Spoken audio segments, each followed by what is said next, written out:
Sure. What do you make of that game, right? Like, to be able to have the type of performance you did, but then at the same time, you had a little bit of a rough second quarter there with 3 interceptions. Yeah. Just, what was the key to bouncing back from that? I think just what this team embodies, what we talked about of handling one thing at a time this week, among many other things, and there's going to be a lot of distractions, a lot of ups and downs, and you just got to handle it the right way, and that's how our team handled that second quarter. Obviously not doing the defense any favors by giving them short fields multiple times in a row, and holding them to a couple field goals. But just for us to come in at halftime and say, if we just handle our business, we're going to be just all right, and that's what we did. And that's the type of culture we've built through and through, and just a resilient group. That's one of the toughest defenses in the NFL. What was key to being able to kind of settle yourself down for that second half? That was a full group effort on offense. Obviously had a few bad situations there with some tip balls, and the first interception was definitely the worst one. Just not a good decision. Guy had it covered up pretty well, but just to not flinch. There's going to be ups and downs, but that's why you play 60 minutes. There's 2 halves for a reason, so just to regroup and find a way. Sean Tucker came in lieu for Shot White, who was hurt this week, and made some great plays out there, contributed heavily to the offense.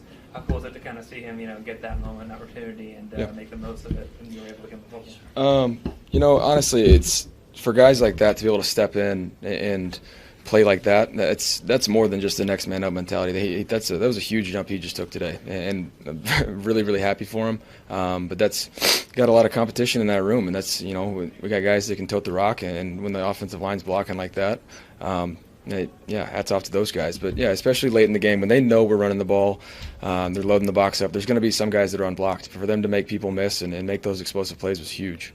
Todd Bowles mentioned that Robert Hainsey didn't miss a beat.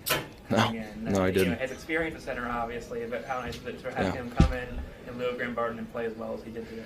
Yeah, Bob's one of my best friends. I love Bob, and he hasn't wavered throughout the whole thing, and he's continued to lead and help Graham throughout this process, and then he gets his opportunity and takes advantage of it. So big time for him and all those guys up front. Was there a commonality among the 3 interceptions that you did throw?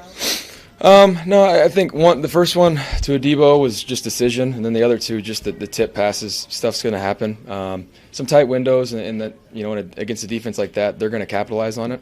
We'll look at the tape and learn from it and move forward. But unfortunate to have 3 turnovers, but still put up 50. So hats off to the group. As a quarterback, to be able to have those types of mistakes, but then to be able to kind of regain that confidence and bounce back the way you did, how hard is it to do that? Have you had previous games where you've had to kind of dig deep like that before? I've had some not so pretty games in the past, but I trust this group, and the most important play is always the next one. Good, bad, ugly, doesn't matter. You got to play the next one, and I'm surrounded by a group that allows me to have that confidence as well.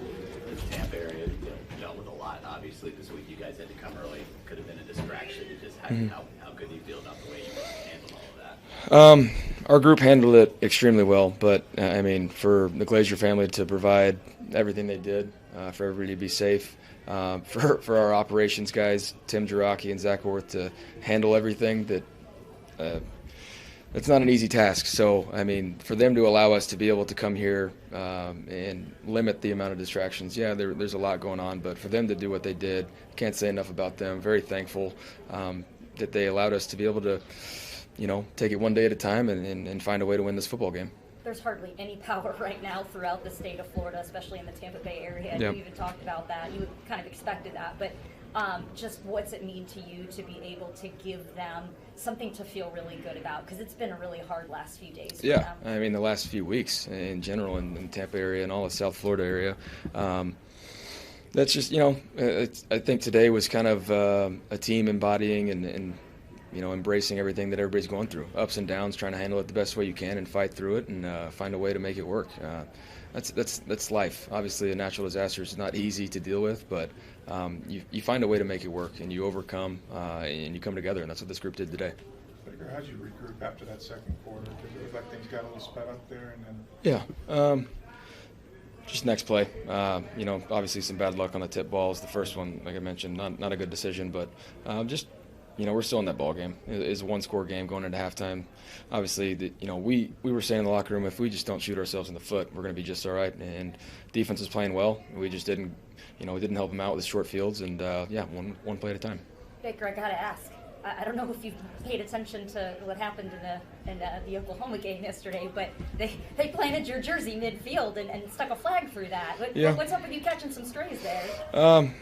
That's just a kid from Austin, Texas that went to Oklahoma and won his last 2 Red River games and being rent-free in their heads for almost a decade now. So, it's a good feeling. What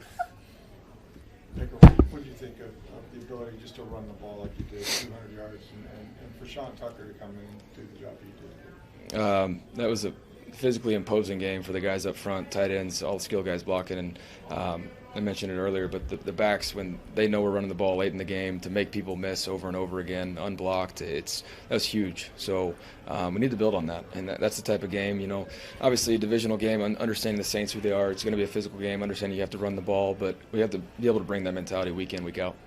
Was it the rib? What'd you get when you fell down? Yeah, felt like my ribs were through my spine, landing on the ball, felt really good. I thought I was real close to the first down. It would have been a lot cooler if I got it. So your body work guy is going to be probably paying you a few visits this week. He'll be busy. Yeah.